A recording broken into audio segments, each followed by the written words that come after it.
23 février 1945, Mont Suribachi, Iwo Jima. Le soldat de première classe, Tadashi Yamamoto, était accroupi dans un bunker en béton, les mains tremblantes, alors qu'il écrivait des mots qui lui auraient valu l'exécution s'ils avaient été découverts par ses propres officiers. Les Marines ne sont pas humains. Ils ne meurent pas comme les autres hommes. Tout ce qu'on nous a dit sur la faiblesse américaine était un mensonge. À travers la fente de tir, il venait de voir quelque chose qui contredisait toutes les hypothèses inculquées pendant son entraînement. 6 Marines avaient pris d'assaut sa position sous un feu nourri de mitrailleuses. 3 étaient tombés, mais les autres avaient continué d'avancer. Quand ses camarades avaient déclenché un barrage de grenades, un marine avait absorbé l'explosion de son propre corps pour protéger son escouade, puis avait continué à se battre avec des blessures catastrophiques jusqu'à ce qu'il ne puisse physiquement plus tenir son arme.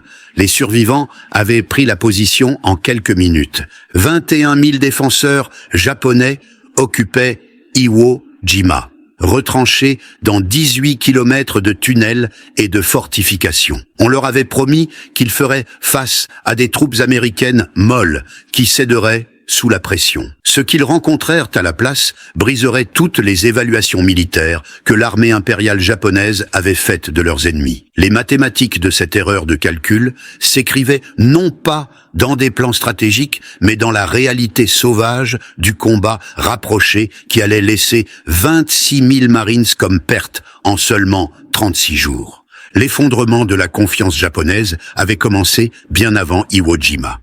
7 août 1942, Guadalcanal, dans les îles Salomon. Le caporal Hideo Takahashi, vétéran de la campagne de Chine où les forces japonaises semblaient invincibles, écrivit dans son journal, après la première semaine de combat, « Les Américains qui ont débarqué sont différents de tout ennemi que nous avons affronté. Ils ne battent pas en retraite quand ils sont encerclés. Ils ne se rendent pas quand leur position devient désespérée.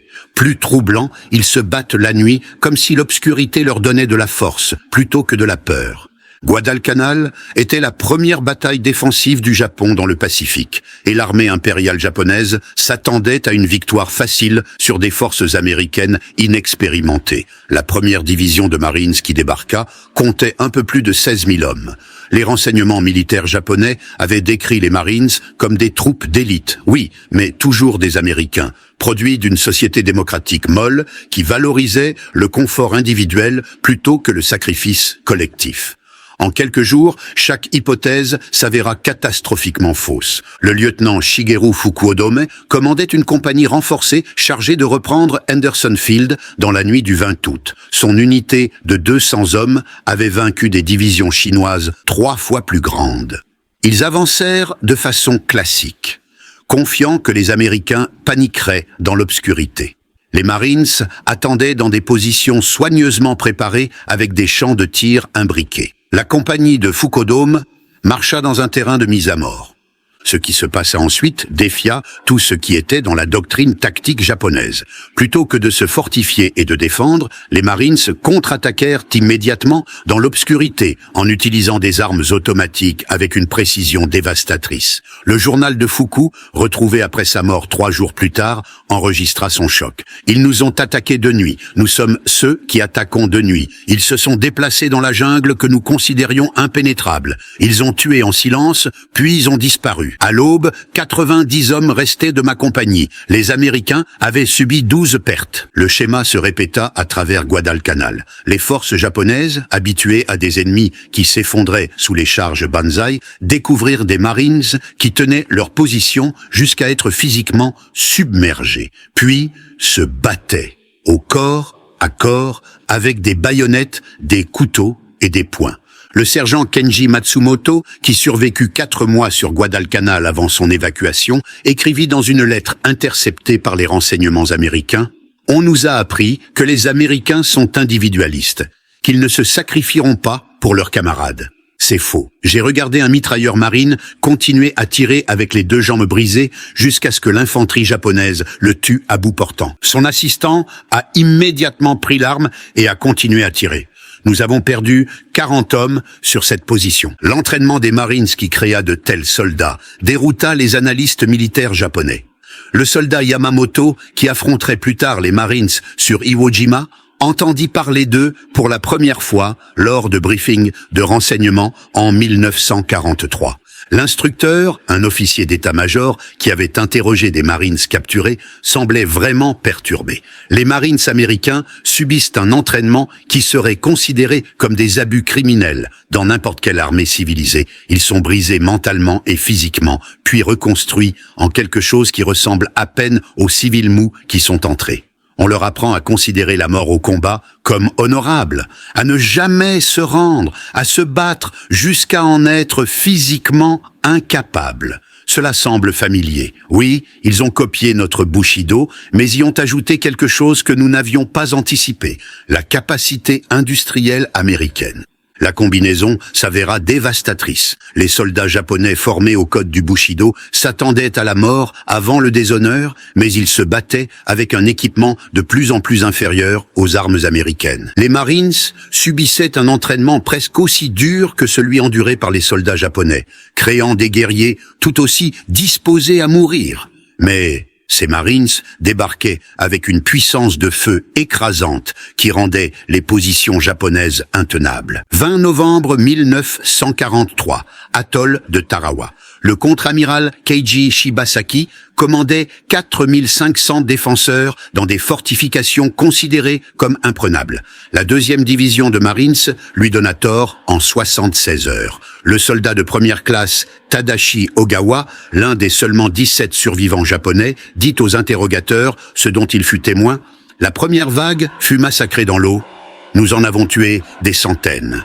Plus de navires arrivèrent. La 2e vague mourut sur la plage. D'autres vinrent. La 3e vague atteignit nos positions avec des lance-flammes. Ils ne s'arrêtèrent pas avant que nous soyons morts, où qu'ils le soient. » Les mathématiques étaient brutales. Près de 1000 hommes moururent sur Tarawa en 76 heures. Les Marines qui survécurent avaient démontré qu'ils prendraient n'importe quel objectif, quel qu'en soit le coût. Des documents capturés sur Saipan en 1944 révélèrent des rapports de renseignement japonais décrivant les Marines comme des troupes de choc affichant un dévouement fanatique aux objectifs. Les Marines refusent les ordres de retraite et contre-attaqueront même quand ils sont désavantagés tactiquement. Les pertes infligées aux Marines ne dégradent pas l'efficacité de l'unité jusqu'à ce que l'unité soit complètement détruite. Cette classification émergea d'une étude systématique. Le capitaine Yoshio Kobayashi, qui survécut à Guadalcanal, fournit des comparaisons détaillées. Les tactiques d'infanterie de l'armée américaine sont solides et conventionnelles. Les Marines opèrent différemment. Ils avancent agressivement, quelles que soient les pertes. Ils acceptent des taux de perte qui feraient arrêter n'importe quel commandant rationnel. C'est sans précédent. La vitesse des opérations des Marines s'avéra aussi dévastatrice que leur puissance de feu. Le lieutenant-colonel Kunio Nakagawa, qui commandait à Peleliu, planifia des défenses basées sur des campagnes précédentes où les forces américaines faisaient une pause après les débarquements. Les Marines ne firent jamais de pause. Ils débarquèrent le 15 septembre à 8h30 et contrôlaient la moitié de la piste d'atterrissage à la nuit tombée. Le journal de Nakagawa enregistra son choc. « Mon plan défensif s'effondra parce qu'il supposait que l'ennemi agirait rationnellement. » Les Marines n'agissent pas rationnellement. Ils agissent avec un engagement total, quelles que soient les circonstances. Cet engagement total se manifesta de façon qui semblait suicidaire aux observateurs japonais, mais qui s'avérèrent dévastatrices d'efficacité. Le sergent Kenji Matsumoto, capturé sur Bougainville, décrivit avoir regardé un peloton de Marines assaillir une position fortifiée au sommet d'une colline. L'approche était à travers un terrain découvert, balayé par des tirs de mitrailleuses provenant de 3 bunkers. La doctrine japonaise aurait exigé une préparation d'artillerie extensive, suivie d'un assaut d'infanterie sous couvert de fumée. Le lieutenant marine évalua la position pendant peut-être 30 secondes, puis ordonna l'assaut sans préparation. Le peloton chargea directement dans le feu. 7 hommes tombèrent dans les 20 premières secondes. Les survivants atteignirent le premier bunker et le détruisirent avec des grenades et des charges de démolition. 3 hommes de plus tombèrent en assaillant le 2e bunker. Les Marines restants le prirent. Le 3e bunker tomba aux mains des 5 derniers hommes debout. Le peloton subit 12 pertes sur 37 hommes pour prendre une position que nous considérions imprenable. L'action entière prit 4 minutes de l'ordre à l'accomplissement. Ce n'était pas du courage. C'était l'application systématique de pertes acceptables pour atteindre des objectifs plus vite que nous ne pouvions répondre. Le concept de perte acceptable horrifia les officiers japonais, formés à valoriser la vie de leurs soldats dans le contexte de la réalisation des objectifs. Les Marines calculaient les pertes comme le coût de la victoire et payaient ce coût sans hésitation quand l'objectif le justifiait. Cela créa un avantage psychologique au-delà de la supériorité matérielle. Les commandants japonais, sachant que les Marines accepteraient 50% de pertes pour prendre une position, firent face à des décisions impossibles: défendre avec une force insuffisante et perdre la position. Défendre avec une force adéquate, mais affaiblir d'autres positions. Abandonner la position et céder du terrain. Chaque option menait à la défaite. La seule variable était le timing. Le major Yoshi Takahuri, officier d'état-major supérieur sur Iwo Jima qui survécut à la bataille, analysa ce dilemme dans des interrogatoires d'après-guerre. Le général Kuribayashi comprit que nous ne pouvions pas arrêter les Marines. Nos défenses étaient conçues pour les retarder et infliger un maximum de pertes. Nous avons brillamment réussi à infliger des pertes.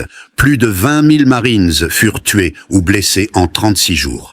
Cela aurait détruit la capacité de toute autre force militaire à continuer les opérations offensives. Les Marines se renforcèrent et continuèrent à attaquer sans aucune réduction d'intensité. Nous avions calculé qu'infliger 10 000 pertes arrêterait leur avance pendant au moins une semaine. Ils subirent 10 000 pertes dans la première semaine et leur avance ne ralentit jamais.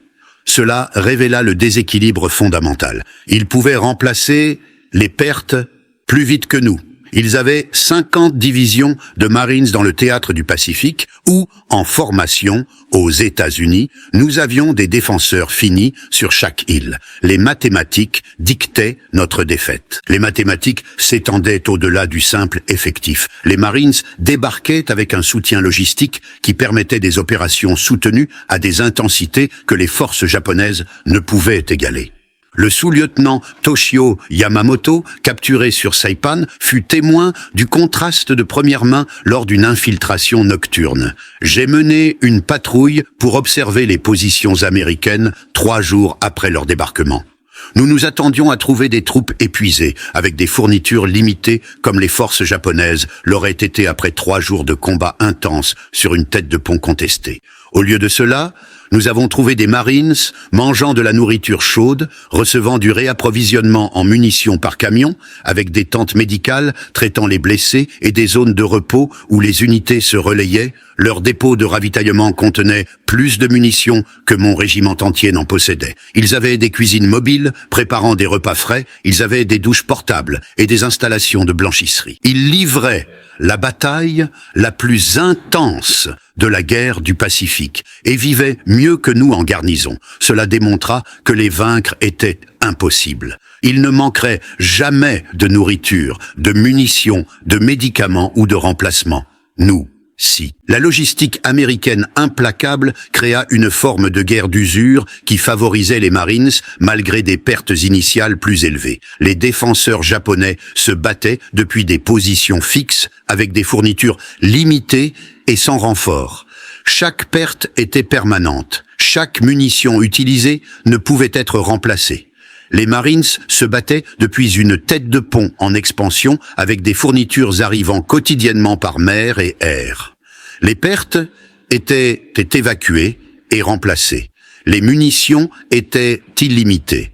Plus une bataille durait, plus les défenseurs japonais s'affaiblissaient, tandis que les Marines devenaient plus forts. Cette dynamique s'avéra décisive sur Peleliu, où la défense du colonel Nakagawa dura du 15 septembre au 27 novembre. La première division de Marines subit des pertes si lourdes qu'elle fut retirée et remplacée par des éléments de la 81e division d'infanterie en octobre. Une deuxième division de Marines continua les opérations jusqu'à ce que des unités de l'armée les relèvent. La bataille, que les planificateurs japonais s'attendaient à voir durer 1 semaine, dura 11 semaines. Les défenseurs japonais infligèrent plus de 10 000 pertes américaines, mais les Américains pouvaient se permettre ces pertes et continuer à attaquer. Le Japon ne pouvait pas se permettre de défendre chaque île à un tel coup. L'arithmétique était insoutenable. L'insoutenabilité devint claire pour le leadership militaire japonais mi-1944. Des résumés de renseignements distribués aux commandants de garnison reconnaissaient que les Marines ne pouvaient pas être arrêtés, seulement retardés. Un document capturé sur Tinian fournissait des directives qui révélaient l'abandon complet de tout espoir de victoire. Quand vous défendez contre un assaut de Marines, ne vous attendez pas à tenir les positions indéfiniment. L'objectif est de retarder suffisamment l'avance américaine pour permettre d'autres objectifs stratégiques. Chaque jour de résistance est précieux. Chaque marine tuée ou blessée est précieux. Mais comprenez que la position tombera. Préparez-vous en conséquence. Stockez les positions avec un maximum de munitions. Créez des positions défensives redondantes. Prévoyez de reculer par étapes. Acceptez que vous mourrez probablement dans la défense. Votre sacrifice achète du temps pour l'Empire. Il y a de l'honneur dans ce sacrifice, même sans victoire. Ce calcul sinistre définit la stratégie défensive japonaise pour la dernière année de la guerre du Pacifique. Les défenseurs ne se battaient plus pour gagner des batailles. Ils se battaient pour rendre ces batailles si coûteuses que les Américains pourraient négocier plutôt qu'envahir le Japon lui-même. Les Marines, en acceptant des pertes qui auraient forcé d'autres armées à s'arrêter, annulèrent cette stratégie. Ils payèrent le prix demandé et continuèrent d'avancer. Aucun coup n'était trop élevé. Aucune position n'était trop forte. L'offensive ne s'arrêta jamais. Le soldat Tadashi Ogawa, l'un des rares survivants de Tarawa, décrivit plus tard l'impact psychologique de faire face à un tel ennemi. Après le premier jour de bataille, nous savions que nous allions perdre. Les Marines avaient débarqué en force écrasante. Ils avaient des tirs navals qui détruisaient nos positions. Ils avaient un soutien aérien qui nous bombardait continuellement, mais nous croyions encore que nous pourrions leur faire payer un prix si terrible qu'ils reconsidéreraient les invasions futures. Puis, nous les avons regardés continuer à attaquer, malgré des pertes horribles. Ils marchaient à travers des tirs de mitrailleuses qui en tuaient des douzaines. Plus de Marines venaient derrière eux. Nous les avons tués aussi. D'autres vinrent. Nous nous sommes battus pendant 3 jours avec un engagement absolu. Nous avons infligé des milliers de pertes. Nous sommes morts presque jusqu'au dernier homme et les Marines ont pris Tarawa comme prévu. Ils ont payé le prix que nous demandions et ont continué leur avance à travers le Pacifique. C'est à ce moment-là que nous avons compris que la guerre était perdue. Un ennemi qui paiera n'importe quel prix pour gagner ne peut pas être vaincu en rendant la victoire coûteuse. Cette réalisation se répandit dans l'armée japonaise alors que les survivants de chaque bataille apportaient leurs expériences à la suivante. Au moment où les Marines débarquèrent sur Iwo Jima en février 1945, chaque défenseur japonais savait qu'il faisait face à l'ennemi le plus implacable du Pacifique. Ils savaient qu'ils allaient mourir. Ils savaient que les Marines prendraient l'île. La seule question était combien de Marines mourraient avec eux. Le plan défensif du général Tadamichi Kuribayashi accepta ces réalités et construisit une stratégie autour d'elles. Ses ordres aux troupes reconnaissaient ce que la propagande officielle niait. Nous ne pouvons pas gagner cette bataille, nous ne pouvons que faire saigner les Américains pour chaque mètre de terrain. C'est notre mission, accepter la mort, infliger des pertes, retarder leur avance. C'est ainsi que nous servons l'Empire dans son heure la plus sombre. Cette évaluation s'avéra exacte bataille après bataille. Le 19 février 1945, le jour J sur Iwo Jima, fournit l'analyse militaire japonaise la plus complète des capacités des Marines. Le général Tadamichi Kuribayashi, sans doute le commandant défensif le plus compétent que le Japon engagea dans le Pacifique, passa des mois à étudier les tactiques des Marines et à créer des défenses spécifiquement conçues pour les vaincre. Ces préparations était extraordinaire. Mais avant que je ne teste les théories de Kuribayashi, les Raiders Marines avaient démontré des capacités au-delà de l'excellence standard. Ces unités d'élite menaient des opérations de pénétration profonde, qui créaient une terreur disproportionnée à leur petit nombre. Les forces japonaises découvrirent que les Raiders opéraient dans l'obscurité avec une efficacité dévastatrice. Le colonel Kiyonao Ichiki l'a pris fatalement sur Guadalcanal en août 1942. Ces 900 hommes avaient vaincu des forces chinoises par des attaques nocturnes agressives. La doctrine japonaise soutenait que les Américains craignaient l'obscurité. Ichiki planifia un assaut nocturne classique contre des positions de Marines sur la rivière Tenaru. Des Raiders du 1st Marine Raider Battalion attendaient dans des positions préparées. La force d'Ichiki entra dans la rivière à 1h30 le 21 août. Les Raiders ouvrirent le feu à bout portant avec des armes automatiques soutenues par de l'artillerie prépositionnée. La bataille dura 20 minutes. Les pertes japonaises dépassèrent 700 tués. Les pertes des Marines s'élevaient à 35. Les Raiders furent finalement dissous et intégrés dans les divisions régulières de Marines en 1944, mais leurs tactiques se répandirent dans le corps. Au moment d'Iwo Jima, l'infanterie marine standard employait des techniques que les Raiders avaient pionnières. Des patrouilles nocturnes sondaient continuellement. De petites unités prenaient des décisions indépendantes. Les communications permettaient une coordination sans précédent. Le résultat fut un ennemi qui se battait 24 heures par jour avec une intensité que les forces japonaises ne pouvaient soutenir. Le caporal Hideo Takahashi, qui se battit sur 3 îles avant sa capture sur Okinawa, résuma l'expérience. Les Marines ne s'arrêtaient jamais. Des attaques de jour avec une puissance de feu écrasante. Des attaques de nuit par de petites unités infiltrant nos positions. Des harcèlements d'artillerie constants, empêchant le repos. Des attaques aériennes pendant toutes les heures de jour. Nous étions sous pression continuellement du débarquement à la défaite. Les forces japonaises contrôlaient traditionnellement la nuit et pouvaient y se reposer et se regrouper après les batailles de jour. Contre les Marines, il n'y avait pas de repos, il n'y avait pas de moment sûr, il n'y avait que le combat continu jusqu'à ce que nous soyons morts ou capturés. C'était la guerre industrielle appliquée sans merci. L'aspect industriel des opérations des Marines fascina et terrifia les analystes militaires japonais. Contrairement aux forces japonaises qui comptaient sur l'esprit et le sacrifice individuel pour surmonter les limitations matérielles, les Marines appliquaient systématiquement une force maximale à chaque problème. Face à une position fortifiée, ils ne comptaient pas sur le courage ou des tactiques astucieuses. Ils identifiaient la position, appelaient l'artillerie qui tirait des centaines d'obus pour la détruire, faisaient avancer des chars avec des lance-flammes pour brûler les survivants, puis envoyaient l'infanterie pour sécuriser la position. Si la résistance continuait, les tirs navals de destroyers ou de cuirassés oblitéreraient toute la zone. Cette destruction méthodique était horrifiante dans son efficacité. Le sous-lieutenant Saburo Endo, observateur avancé d'artillerie sur Saipan, regarda les tactiques d'armes combinées des Marines pendant l'invasion de juin 1944. Son journal enregistra des observations détaillées. Les Marines débarquèrent sous un feu de couverture de navires de guerre qui tirèrent continuellement pendant 3 heures avant que la première péniche de débarquement ne touche la plage. Des avions bombardèrent nos positions pendant 2 heures avant le débarquement. Quand les Marines arrivèrent sur le rivage, chaque mouvement était soutenu par des chars, de l'artillerie, des tirs navals et des frappes aériennes.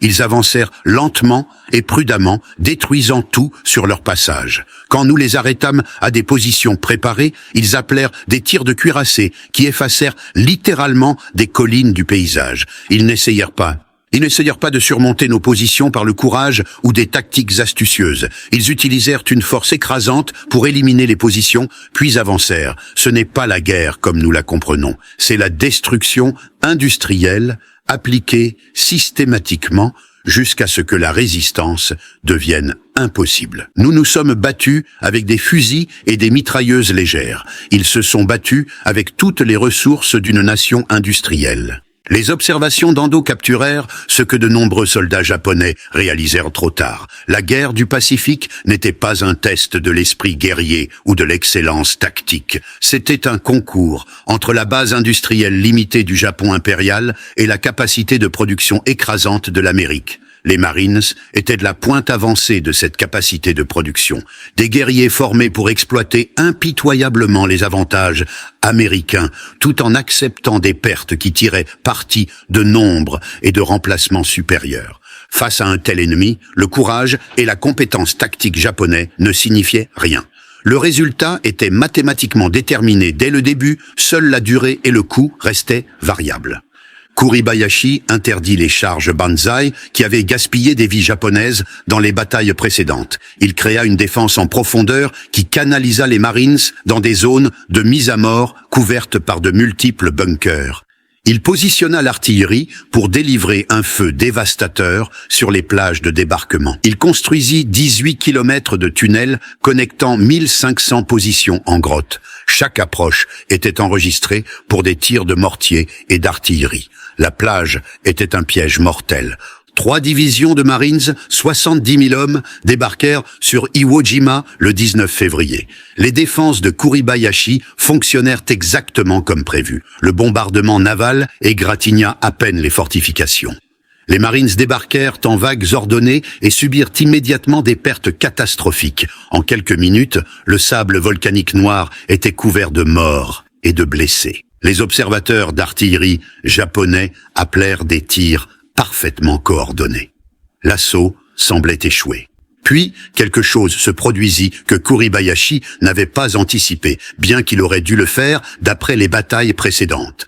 Les Marines ne se retirèrent pas pour se regrouper, ils avancèrent dans les tirs d'artillerie. Ils trouvèrent les écarts entre les positions japonaises et les exploitèrent. Quand des bunkers arrêtèrent l'avance, des équipes de démolition rampèrent vers l'avant sous le feu pour les détruire. Quand ces équipes moururent, d'autres Marines prirent leur place. L'attaque ne s'arrêta jamais. Le soldat de première classe Tadashi Yamamoto regarda depuis son bunker alors que les Marines assaillaient la position à sa droite. Son journal enregistre l'incompréhension que ressentaient les défenseurs japonais. Une équipe de lance-flammes Marines approcha du bunker. Nous avons tué l'opérateur. Son assistant a ramassé l'arme et a continué. Nous l'avons tué. Un 3e Marine a pris l'arme. Nous l'avons grièvement blessé.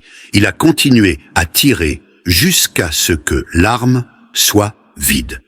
Puis, il a lancé des grenades dans les fentes de tir jusqu'à ce que nous le tuions. À ce moment-là, les ingénieurs de démolition avaient atteint l'entrée du bunker. La position était perdue. Cela s'est produit 30 fois dans la première heure. Comment vaincre des hommes qui ne s'arrêtent pas?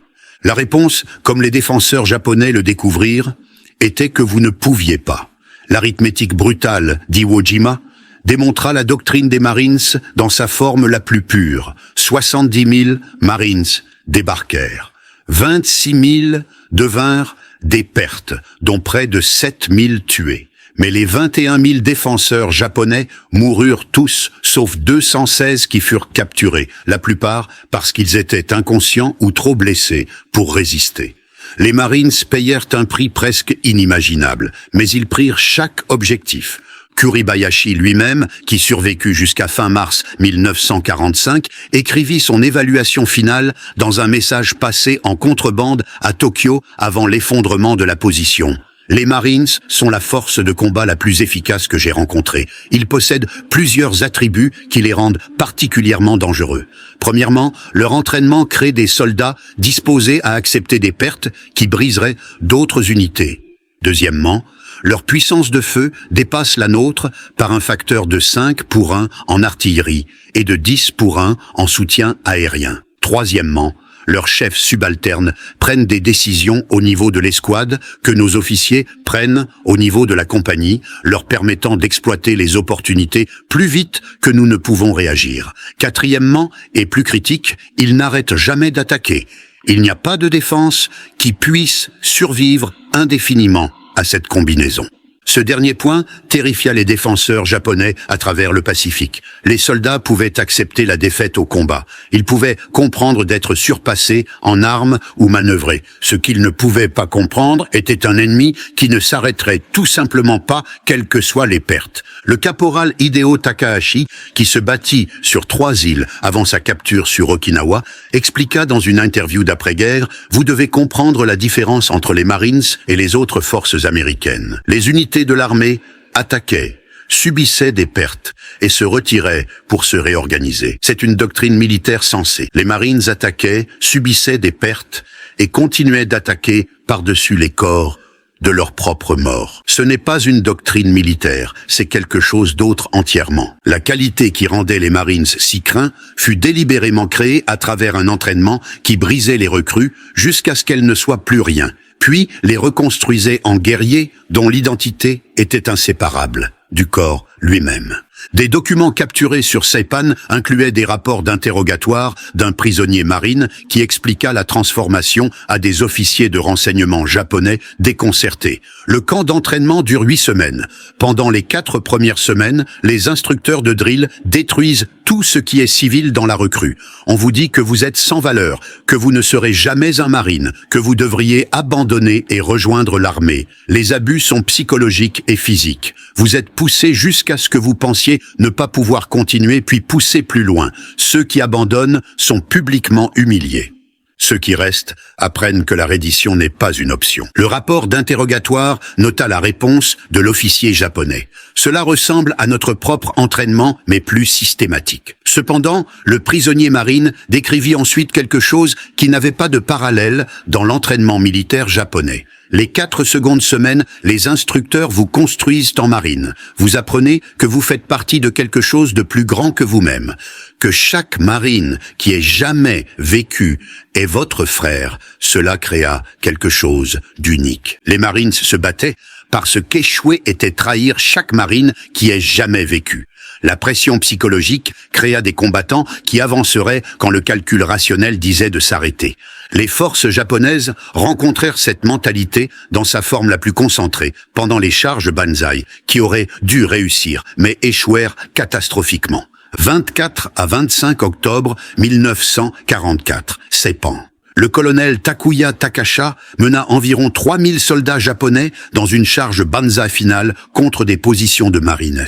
La doctrine japonaise soutenait qu'un tel assaut mené avec un engagement absolu briserait n'importe quelle défense par sa seule férocité et la peur des défenseurs d'être submergés. Les Marines de la 27e division d'infanterie, positionnés sur le chemin de l'attaque, dormaient pour la plupart quand la charge commença à 3 heures. Les soldats japonais se déversèrent dans les lignes des Marines, hurlant, baïonnettes fixées, submergeant les positions avancées par le seul nombre. La doctrine traditionnelle aurait appelé à une retraite combative pour se regrouper. Les Marines contre-attaquèrent immédiatement. Les officiers et sergents organisèrent des positions défensives désespérées à des endroits clés. Les Marines utilisèrent toutes les armes disponibles, de l'artillerie tirant à bout portant au couteau de tranchée dans le combat au corps à corps. Les combats durèrent 4 heures. À l'aube, des corps japonais couvraient une zone de 500 mètres de profondeur. Les pertes américaines s'élevaient à 90 tués et 247 blessés. 3000 soldats japonais moururent. Le soldat de première classe Teishi Yoshida survécut à la charge avec des blessures graves. Son rapport d'interrogation, déposé 3 jours plus tard, captura le choc que ressentirent les soldats japonais. On nous a dit que les Américains craignent le combat rapproché, qu'ils comptent sur la puissance de feu parce qu'ils sont lâches au fond. Nous avons chargé dans leur position en nous attendant à ce qu'ils rompent. Ils nous ont combattus au corps à corps et nous ont vaincus. J'ai vu un sergent marine tuer 7 hommes avec une baïonnette et un pistolet avant de tomber. Ce n'est pas de la lâcheté, on nous a menti. Les mensonges s'étendaient à tous les aspects des capacités des Marines. La propagande japonaise avait passé des années à décrire les Américains comme des gens mous, individualistes, qui ne pouvaient pas supporter les difficultés. Les Marines, dormant dans des trous de renard remplis d'eau, mangeant des rations froides pendant des semaines, se battant par 38 degrés Celsius avec 80% d'humidité, contredisaient Échion, ces affirmations. Les soldats japonais, supposément formés pour la difficulté, regardaient les Marines prospérer dans des conditions qui poussaient l'endurance japonaise à ses limites. Le caporal Kenji Matsumoto, qui survécut à Guadalcanal avant d'être transféré à Bougainville où il fut capturé en février 1944, décrivit le contraste des conditions. Nous étions sous ration réduite en septembre 1942. du riz 2 fois par jour, parfois moins. Nous complétions avec tout ce qui était comestible que nous pouvions trouver dans la jungle. Nous regardions les Marines manger 3 repas complets, quotidiennement, parfois plus. Ils recevaient un réapprovisionnement régulier par air et mer. Ils avaient de l'eau fraîche, des fournitures médicales, des munitions sans limite. Nous avons réalisé que nous combattions un ennemi qui ne manquerait jamais de ressources. Cette compréhension a brisé quelque chose en nous. La supériorité matérielle dont jouissaient les Marines était dévastatrice. Face à des bunkers fortifiés, les Marines appelèrent de l'artillerie qui délivrait des centaines d'obus en minute, faisaient avancer des chars Sherman avec des lance-flammes et utilisaient des tirs navals qui pouvaient niveler des collines. Si cela échouait, des équipes de démolition entassaient des centaines de livres d'explosifs contre les positions. Le lieutenant Shigeru Fuku, avant sa mort sur Guadalcanal, écrivit l'analyse la plus complète des tactiques d'armes combinées des Marines capturés pendant la guerre. Les Marines ne se battent pas comme des soldats individuels. Ils se battent comme les parties d'une seule machine. Les fusiliers fixent notre position. Les mitrailleurs suppriment notre feu. Les mortiers délivrent de la fumée pour aveugler nos observateurs. L'artillerie détruit nos bunkers. Les chars avancent avec l'infanterie suivant.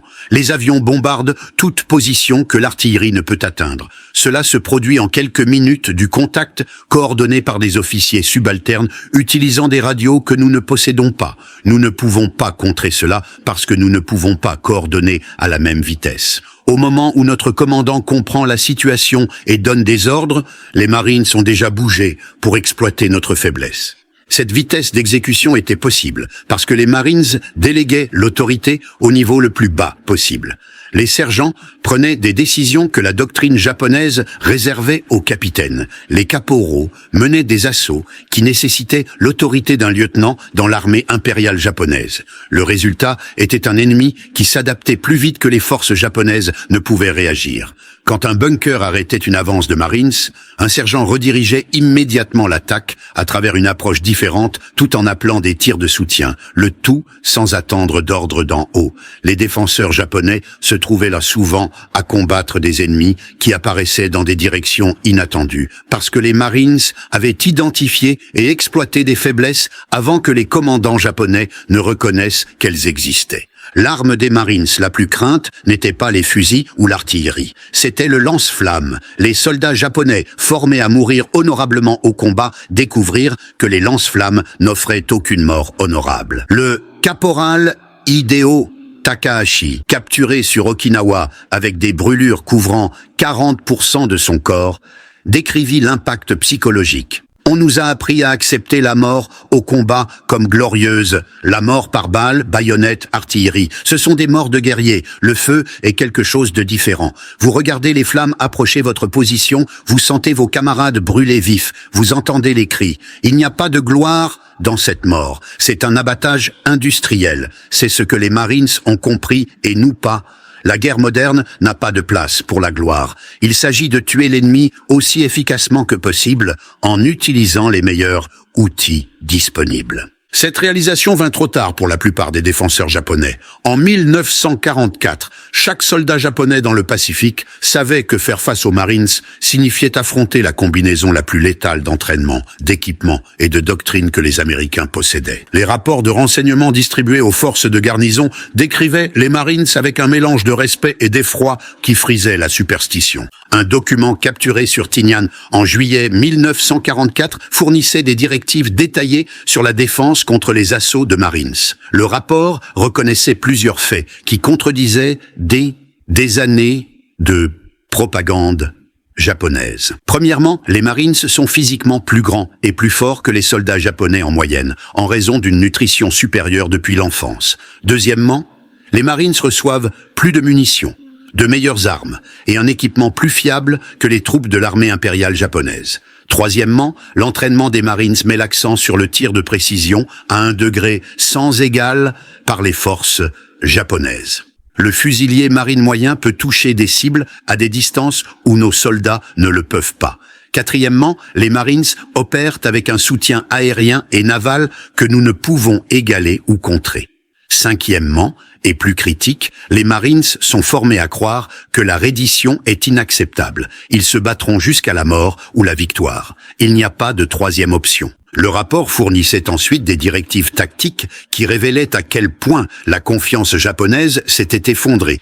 Face aux Marines, ne vous attendez pas à ce qu'ils battent en retraite. Ne supposez pas que les pertes dégraderont leur morale. Ne croyez pas que la supériorité en nombre fournit un avantage, car leur puissance de feu annule la supériorité numérique. N'essayez pas de charge banzai à moins qu'aucune autre option n'existe, car les Marines massacreront les troupes chargeantes avec des armes automatiques et de l'artillerie. Ne vous attendez pas à ce qu'ils craignent les attaques nocturnes, car ils se battent efficacement dans l'obscurité.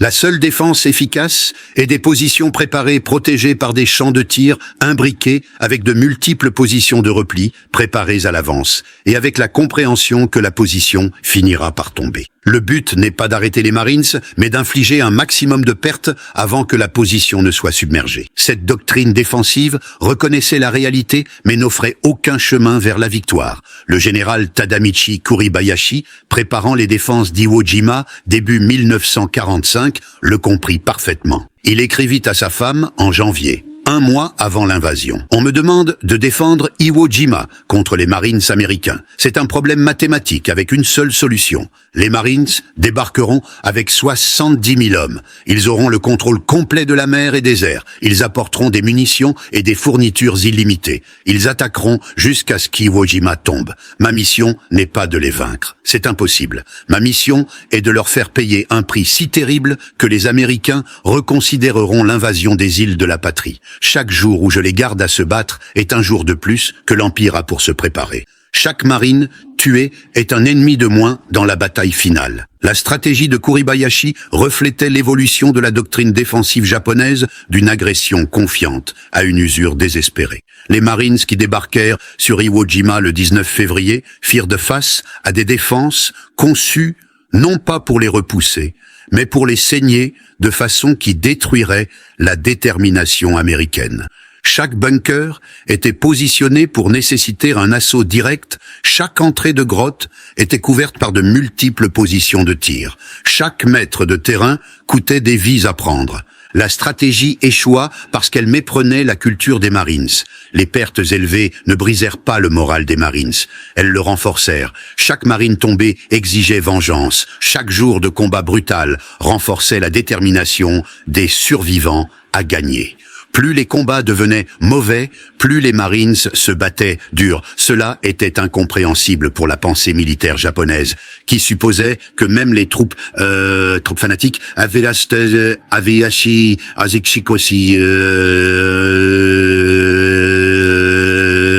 Pukukus de saisie de d'ici, Tsukuku du futur. Le soldat de première classe Tadashi Yamamoto, qui survécut jusqu'au 10 mars avant de mourir dans son bunker, écrivit sa dernière entrée de journal la nuit précédente. Demain, les Marines atteindront cette position. Nous en avons tué des centaines ces 3 dernières semaines. D'autres arrivent chaque jour. Ils ne faiblissent pas, ils ne ralentissent pas, ils ne s'arrêtent pas. Je pensais que notre esprit était plus fort que le matérialisme américain. J'avais tort. Les Marines sont à la fois l'esprit et la matière. Ils ont un courage égal au nôtre combiné avec des armes et des fournitures que nous ne pouvons égaler. Ils sont ce que nous prétendons être. Nous sommes ce que nous prétendions qu'ils étaient. C'est la vérité que nous mourrons en sachant. Son bunker fut détruit le lendemain matin par une équipe de démolition de Marines après une bataille de 6 heures qui tua les 11 défenseurs et blessa 3 Marines. La position retarda l'avance des Marines d'exactement 40 minutes, avant d'être contournée par d'autres unités qui continuèrent d'avancer pendant que les ingénieurs de combat réduisaient le bunker. Ce schéma se répéta à travers Iwo Jima des milliers de fois. Les défenseurs japonais se battirent avec un courage désespéré, infligeant des pertes terribles, n'achevant rien sauf leur propre mort. La campagne se termina le 26 mars. Les statistiques finales racontèrent l'histoire de ce qui arriva quand les Marines combattirent les meilleures défenses que le Japon pouvait créer. 21 000 défenseurs japonais moururent. 216 se rendirent, la plupart parce qu'ils étaient inconscients ou physiquement incapables de résister. Les Marines subirent 26 000 pertes sur 70 000 hommes engagés. Près de 40% de pertes. Toute autre force militaire aurait nécessité des mois pour récupérer. Les 3e, 4e et 5e divisions de Marines étaient de retour en action en 6 semaines. Cette capacité à absorber des pertes et à continuer à se battre devint la caractéristique déterminante qui terrifia le plus les défenseurs japonais. Le caporal Kenji Matsumoto, emprisonné à Hawaï après sa capture, expliqua dans une interview de 1946 ce que ressentaient les soldats japonais face aux Marines. Le pire était de savoir qu'ils ne s'arrêteraient jamais. Vous pouviez tuer la moitié d'une unité de Marines et les survivants continueraient d'attaquer. Vous pouviez blesser leur chef et les sergents prendraient le commandement. Vous pouviez les combattre jusqu'à l'épuisement et ils attaqueraient à nouveau le lendemain. Il n'y avait aucun moyen de gagner. Vous pouviez seulement les tuer jusqu'à ce qu'ils vous tuent. Ce n'est pas la guerre, c'est une annihilation mutuelle. Et les Marines avaient plus d'hommes que nous. La capacité industrielle américaine qui produisait des vagues de Marines de remplacement stupéfia les planificateurs militaires japonais. Des rapports de renseignement de fin 1944 notaient que les divisions de Marines subirent 75% de pertes sur Peleliu en septembre 1944, puis retournèrent à plein effectif en 3 mois. Ces remplacements débarquèrent sur Iwo Jima en février et se battirent avec la même efficacité que les vétérans. Cette capacité à régénérer des unités vaincues était au-delà de la capacité japonaise. L'armée impériale japonaise n'avait pas de système d'entraînement comparable, pas de pipeline de remplacement qui pouvait maintenir la qualité de l'unité tout en absorbant des pertes catastrophiques. L'efficacité américaine s'étendait à tous les aspects des opérations des Marines. Les Marines blessés recevaient un traitement médical dans les minutes suivant leurs blessures. L'évacuation des pertes par air et mer déplaçait les hommes blessés du champ de bataille au navire-hôpital en heures. Le plasma sanguin, les antibiotiques, les soins chirurgicaux qui sauvaient des vies à des taux sans précédent dans l'histoire militaire. Les blessés japonais mouraient souvent par manque de fournitures médicales, de blessures infectées, de blessures que la médecine américaine traitait couramment. Les soldats japonais capturés regardaient des Marines qui auraient dû mourir de blessures, qui auraient tué des soldats japonais, survivre pour se battre à nouveau. L'humiliation finale vint après la reddition japonaise en août 1945. Les Marines occupèrent les îles de la patrie japonaise, s'attendant à une résistance d'une population endoctrinée à mourir plutôt qu'à se soumettre. Au lieu de cela, ils trouvèrent des gens épuisés, reconnaissant que la guerre soit terminée. Le soldat de première classe Teishi Yoshida, rapatrié en 1946 après s'être remis de blessures reçues sur Seppan, décrivit son retour à la maison. Tout ce qu'on nous a dit était des mensonges. Les Marines ne torturaient pas les prisonniers. Ils fournissaient de la nourriture, des soins médicaux, un abri. Ils nous traitaient mieux que nos propres officiers ne l'avaient fait. Les Américains n'étaient pas des barbares. Nous étions les barbares. Cette connaissance a détruit ce qui restait de notre foi en l'Empire. Des milliers d'anciens soldats japonais arrivèrent à des conclusions similaires. Les rapports d'interrogatoire d'après-guerre révélèrent des thèmes communs. Le respect pour les qualités combattantes des Marines. L'amertume envers le leadership japonais qui avait menti sur les capacités américaines. La reconnaissance que la guerre avait été sans espoir dès le début parce que le Japon ne pouvait égaler la capacité industrielle américaine ou la qualité combattante de troupes comme les Marines. L'évaluation la plus complète vint du dernier message du général Tadamichi Kuribayashi d'Iwo Jima, délivré par une transmission radio désespérée le 21 mars, 5 jours avant la chute de l'île. Il écrivit « J'ai combattu les Marines pendant 31 jours. Ils sont les meilleurs soldats que j'ai rencontrés. Leur entraînement est supérieur, leur équipement est écrasant, leur courage est égal au nôtre, et leurs nombres sont infinis. Le Japon ne peut vaincre un tel ennemi. Nous ne pouvons que mourir en les combattant et espérer que notre sacrifice achète du temps pour des négociations de paix qui préservent quelque chose de notre nation. À mes camarades, officiers, préparant à défendre les îles de la patrie, sachez ceci. Les Marines viendront. Vous ne pouvez pas les arrêter. Vous ne pouvez que leur faire payer en sang pour chaque mètre de terrain. Peut-être que si le prix est assez élevé, ils négocieront plutôt que de tout détruire. C'est notre seul espoir. Cet espoir mourut avec les bombes atomiques en août, mais l'évaluation de Kuribayashi des Marines s'avéra exacte. Ils étaient la pointe de la lance qui brisa les lignes défensives japonaises à travers le Pacifique. Ils payèrent un prix terrible, avec des taux de perte qui auraient détruit des organisations moindres.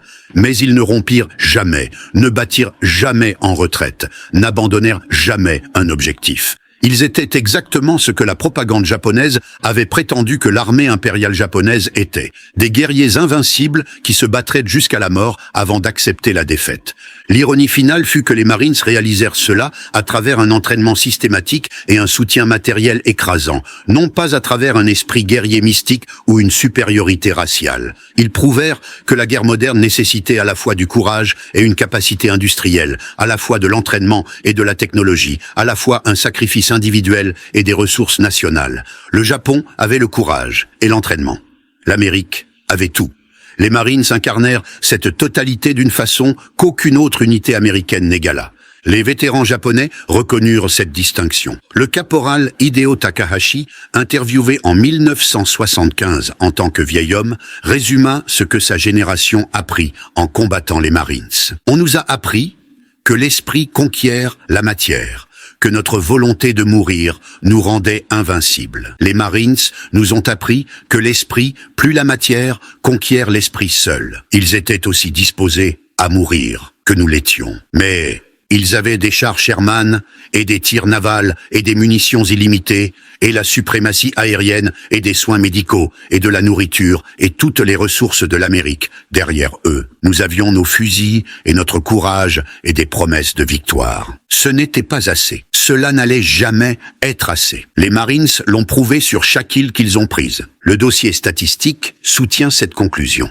Les Marines combattirent dans chaque campagne majeure du Pacifique de Guadalcanal en août 1942, à Okinawa en juin 1945. Ils subirent 86 000 pertes, dont 19 500 tués. Mais ils n'échouèrent jamais à prendre un objectif, n'abandonnèrent jamais une position une fois capturés, ne donnèrent jamais aux forces japonaises une raison de croire que les Marines pouvaient être vaincus par des tactiques supérieures ou un esprit combattant. Le prix était terrible. Les résultats étaient absolus. Les analystes militaires japonais étudiant les opérations des Marines après la guerre arrivèrent à des conclusions unanimes. Les Marines représentaient l'expression ultime de la puissance militaire américaine. Ils combinaient un ethos guerrier égal au Bushido japonais, avec des ressources industrielles égalant la capacité de production américaine. Ils formaient des soldats disposés à mourir pour la victoire, tout en fournissant à ces soldats les armes et le soutien qui rendèrent la victoire possible. Cette combinaison était imbattable. Les leçons apprises vinrent trop tard pour les 21 000 soldats japonais qui firent face aux Marines sur Iwo Jima ou les 30 000 qui les combattirent sur Okinawa ou les centaines de milliers qui se préparèrent à les combattre sur les îles de la patrie avant que la reddition ne mette fin à la guerre. Ces hommes savaient seulement que les Marines étaient l'ennemi qu'ils craignaient le plus, l'ennemi que leurs officiers ne pouvaient pas arrêter. L'ennemi qui continuerait à venir quelles que soient les pertes, jusqu'à ce que chaque défenseur japonais soit mort. La dernière entrée de journal du soldat de première classe Tadashi Yamamoto, écrite quelques heures avant sa mort dans un bunker sur Iwo Jima, captura cette connaissance. Il écrivit « Les Marines gagneront non pas parce qu'ils sont plus braves que nous, non pas parce qu'ils veulent la victoire plus que nous. Ils gagneront parce que leur nation leur donne tout ce dont ils ont besoin pour gagner. Et ils utiliseront ces ressources sans merci jusqu'à ce que nous soyons tous morts. C'est la vérité que nos leaders auraient dû nous dire. Nous sommes des samouraïs, nous battons avec des épées contre des hommes, avec des mitrailleuses qui ont aussi l'esprit des samouraïs. Il n'y a jamais eu aucun espoir. Il n'y avait que la mort. Son bunker tomba le lendemain. Les Marines qui le nettoyèrent trouvèrent son journal et le transmirent à des officiers de renseignement qui le traduisirent et le classèrent parmi des milliers de documents similaires. Les mots capturaient une vérité que les soldats japonais, à travers le Pacifique, avaient apprise par une expérience brutale. Combattre les Marines n'était pas comme combattre d'autres forces américaines, ce n'était pas comme combattre les Britanniques ou les Chinois ou tout autre ennemi, c'était combattre un adversaire qui combinait tout ce que le Japon prétendait posséder avec tout ce qui manquait au Japon. Cette combinaison fit des Marines l'ennemi le plus craint des soldats japonais. Les statistiques racontent une partie de l'histoire. Les batailles en racontent plus. Mais les mots des soldats japonais qui survécurent pour en parler révèlent l'image complète. Ils combattirent des hommes qui ne s'arrêteraient pas, qui ne se rendraient pas, qui mourraient avant d'accepter la défaite, et qui avaient les armes et le soutien pour rendre cet esprit dévastateur. Contre un tel ennemi, le courage ne suffisait pas. L'entraînement ne suffisait pas. La détermination ne suffisait pas. Rien ne suffisait, sauf la reddition ou la mort. L'armée japonaise choisit la mort. Les Marines la livrèrent avec une efficacité systématique. C'était pourquoi les soldats japonais craignaient de combattre les Marines plus que toute autre unité. Les Marines disaient qu'ils prendraient l'objectif et ils le prenaient. Ils disaient qu'ils accepteraient n'importe quel coup et ils le payaient. Ils ne s'arrêtaient jamais. Les défenseurs japonais découvrirent que le courage ne signifiait rien face à un ennemi qui égalait leur détermination et dépassait leur puissance de feu par des facteurs qui rendaient la résistance futile. Ce fut la leçon apprise dans le sang de Guadalcanal, à Okinawa. Après la fin de la guerre et la dissolution de la propagande, les vétérans japonais reconnurent la vérité que leur leader avait cachée. Les Marines étaient tout ce que le Japon prétendait que ses soldats étaient, soutenus par tout ce que le Japon ne pourrait jamais fournir. Contre un tel ennemi, la guerre était perdue avant d'avoir commencé. Les Marines le prouvèrent complètement, une île à la fois, à un coup mesuré en milliers de vies des deux côtés.